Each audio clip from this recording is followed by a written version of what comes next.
बच्चों, आपके स्क्रीन पर हिंदी व्याकरण है, जिसके अंतर्गत लेसन 2 का आज क्रैश कोर्स आपका जा रहा है। कल आप लोगों का हिंदी लिटरेचर का क्रैश कोर्स गया था और इसके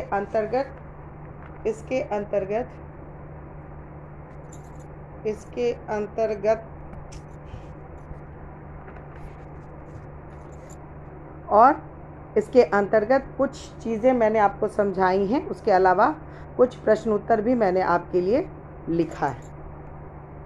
आपका दूसरा लेसन है जो कि आपके चैप्टर में लेसन 13 मेंशन है, जो बार बार आप लोगों के लिए प्रॉब्लम क्रिएट करता है कि कौन सा लेसन है, क्या है।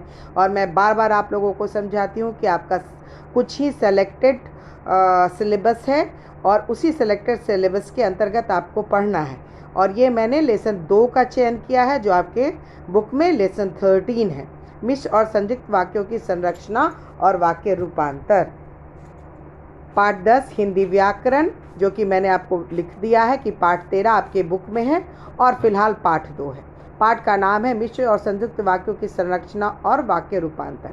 वाक्य विचार के अंतर्गत वाक्य किसे कहते हैं? वाक्य के 6 प्रमुख तत्व हैं: साक्षरता, योग्यता, आकांक्षा और निकटता। अर्थपूर्ण शब्दों का प्रयोग करना चाहिए। व्याकरण की दृष्टि से अशुद्ध वाक्य में वाक्य की योग्यता नहीं होती है। वाक्य में पूर्णता होनी चाहिए और इसके लिए वाक्य में उद्देश्य और विधेय होना आवश्यक है, अर्थात कर्ता, कर्म और क्रिया का सही प्रयोग होना चाहिए। वाक्य को इस प्रकार लिखना चाहिए कि उसमें निकटता प्रतीत हो और जिसके लिए विराम चिन्ह का प्रयोग करना चाहिए। पदक्रम, वाक्यों में पदों का सही क्रम होना चाहिए, अर्थात संज्ञा, सर्वनाम, क्रिया, विशेषण का प्रयोग ध्यान से करना चाहिए। अन्वय, इसका अर्थ होता है मेल, अर्थात वाक्य में लिंग, वचन, कारक और क्रिया आदि का व्याकरण की दृष्टि से सही मेल होना चाहिए। वाक्य के रूप यहाँ अर्थ के आधार पर और रचना की दृष्टि के आधार पर। अर्थ की दृष्टि से वाक्य 8 प्रकार के होते हैं और रचना के आधार पर वाक्य 3 प्रकार के होते हैं: सरल वाक्य, संयुक्त वाक्य तथा मिश्र या मिश्रित वाक्य।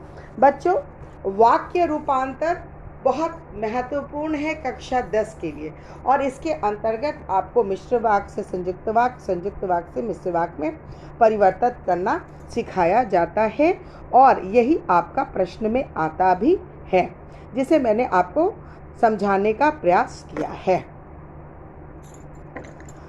ये इसी का आगे है।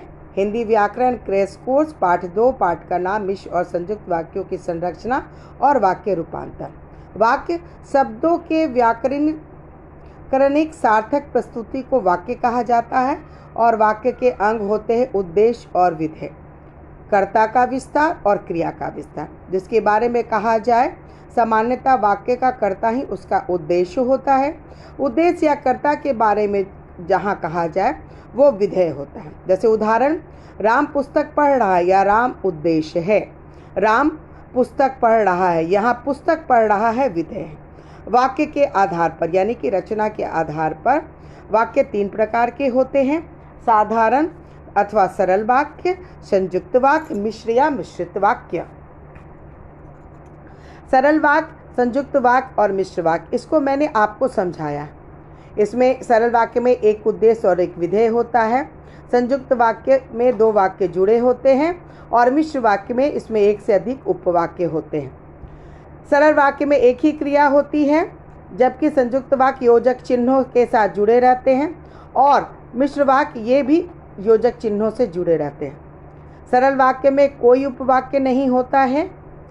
उदाहरण है, पवन फुटबॉल खेल रहा है, भाई बहन सो रहे हैं, वह स्वभाव से बड़ा अध्ययनशील है।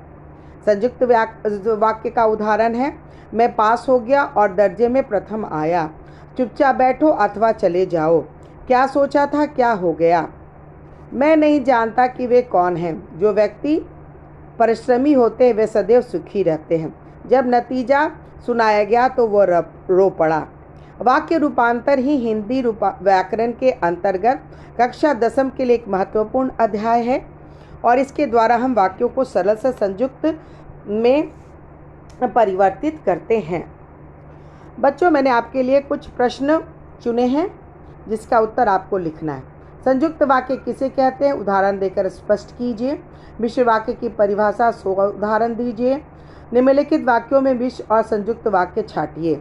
ये कुछ है क, ख, ग, घ और अंगा छ। इसमें आपको मिश्र वाक्य और संयुक्त वाक्य को छांट कर लिखना है। ध्यानपूर्वक पढ़ना है। अगर समझ में नहीं आ रहा है तो उसको पॉज करना है, रोकना है और उसके बाद स्क्रीन पर उसको बड़ा करके देखना है, समझना है और फिर लिखना है। नहीं तो तुरंत कमेंट बॉक्स में ये नहीं लिख देना है कि समझ में नहीं आ रहा है। दूसरा प्रश्न है आपके लिए, जो निर्देश दिए गए हैं उसमें आपको परिवर्तित कर देना है। पहला को आपको मिश्र वाक्य में परिवर्तित करना है, दूसरा को संयुक्त वाक्य में, तीसरा को मिश्र वाक्य में, चौथा को सरल वाक्य में और पांचवा को संयुक्त वाक्य में। ये सभी वाक्य में आप परिवर्तित करेंगे तो आपको सारे के सारे नियम स्पष्ट रूप से समझ में आ जाएंगे, जो कि मैंने समझा भी दिए हैं। ये आपका क्रैश कोर्स हिंदी व्याकरण पाठ 2 का समाप्त होता है।